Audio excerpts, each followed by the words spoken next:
Good evening, students. Last class we had seen that both the poles of the earth are alternately presented to the sun. The north pole here is inclined towards the sun, while the south pole here is inclined towards the sun.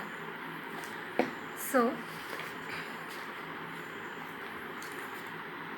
on 21st of June, the sun's rays are vertical over Tropic of Cancer, beyond which they are no longer vertical.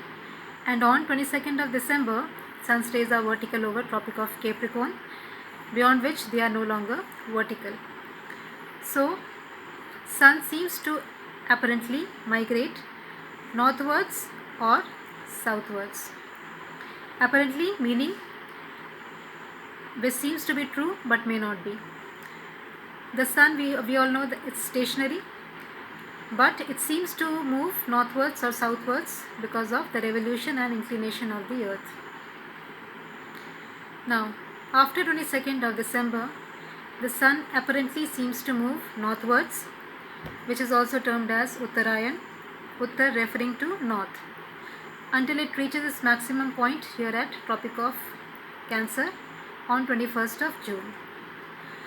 After 21st of June, the sun apparently shifts southwards, which is also termed as Dakshinayan, Dakshin referring to south, until it reaches its maximum point over Tropic of Capricorn on 22nd of December. So, tropics actually mean turning points, and all the places lying between the tropics, they have the overhead sun twice a year, once when the sun moves northwards and again when it moves southwards. The places beyond the tropics never have the overhead sun at any point in a year.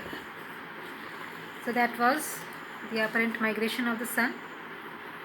We had seen last class that the revolution and inclination of the earth cause different altitudes of the midday sun, which lead to variations in seasons. We'll see it with an example. Suppose this is you standing here, whichever hemisphere, northern or southern.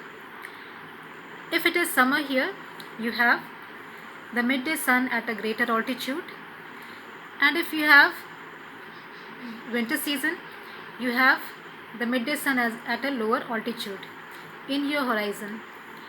Don't think that it has come down, but it has moved northwards or southwards, as we just saw. So this is higher and this is lower. This too is clear, I think. Next we will see the changing seasons. Now,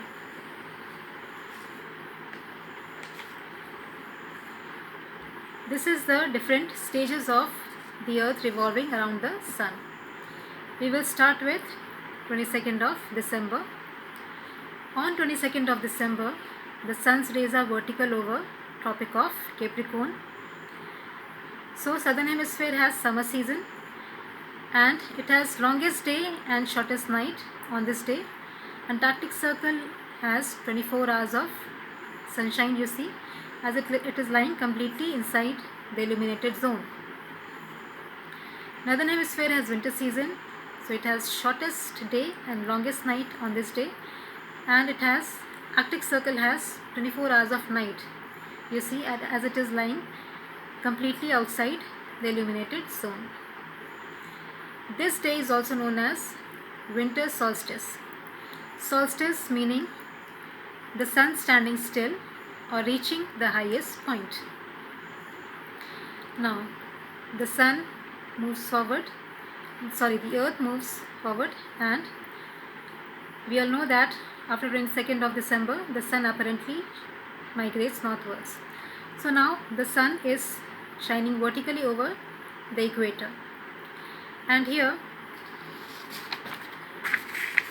the circle of illumination touches both the poles of the earth, leading to equal days and equal nights all over the earth on this day. Don't think that the axis has become vertical. It is inclined, but it is not inclined either towards or away from the sun. So this day is known as spring or vernal equinox. Equinox meaning equal nights, which may also mean equal days. We are seeing here the darker hemisphere of the earth. Because the illuminated hemisphere is facing the sun, it is hidden from us. Now the earth proceeds, and now the vertical rays of the sun move northwards, and now they are shining vertically over Tropic of Cancer on 21st of June. Northern hemisphere has summer season, so it has longest day and shortest night. On this day, Arctic Circle has 24 hours of sunshine. Southern hemisphere has shortest day and longest night on this day, and the Antarctic Circle has 24 hours of night, you see. This day is known as summer solstice. Now, after 21st of June, we all know that the sun apparently shifts southward again. And now again it is shining vertically over the equator on 23rd of September, again causing equal days and equal nights all over the earth, which is also known as autumn equinox, and thus this cycle goes on. Now we'll talk about a very interesting phenomenon of midnight sun. How interesting it will be to see midnight sun, isn't it? So, and we have seen geographically also how midnight sun happens. We have seen how both the polar regions, they never see the sun setting alternately.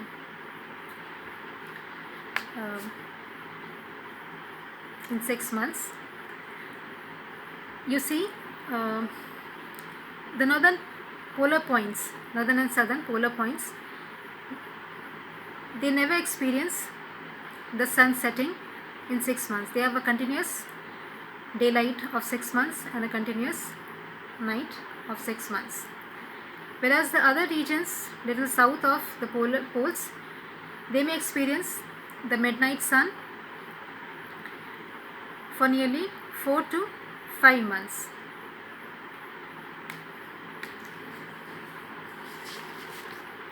Now, land of midnight sun, very popularly we all know it is Norway, but it isn't true. Other countries also lying within the polar regions experience the midnight sun, which are the northern parts of Greenland, Iceland, Canada, Russia, Antarctic, Finland, etc. etc. So that was the evolution of the earth. And now again a very important topic, a very small topic is related to rotation, which is dawn, dusk and twilight. We all know that there isn't an abrupt change from night to day and day to night. There is a transition period. So now you see, this is the horizon. This is the point where sunrise happens. So while the sun is 18 degrees below this horizon, the dawn starts. A period of diffuse light, which is known as twilight, begins until this sunrise.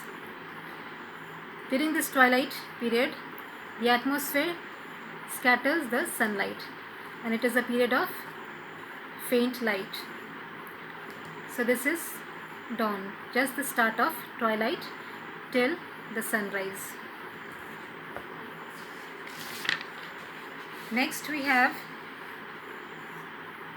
again when the sun goes down the horizon at sunset, 18 degrees below, there is a period of again diffuse light of twilight, and just the darkest moment of the twilight is dusk, just before the night begins. So I think this is clear.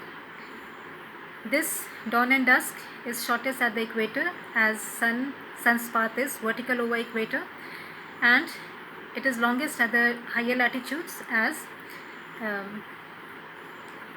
sun is inclined at low angle at higher altitudes, and it follows an inclined path. So that was rotation and revolution and the various important phenomena related to it. Seasons we have seen, and how important seasons are. They are important for every aspects of our life, animals or plants. So you see how systematic God has made everything. So we'll meet in the next class.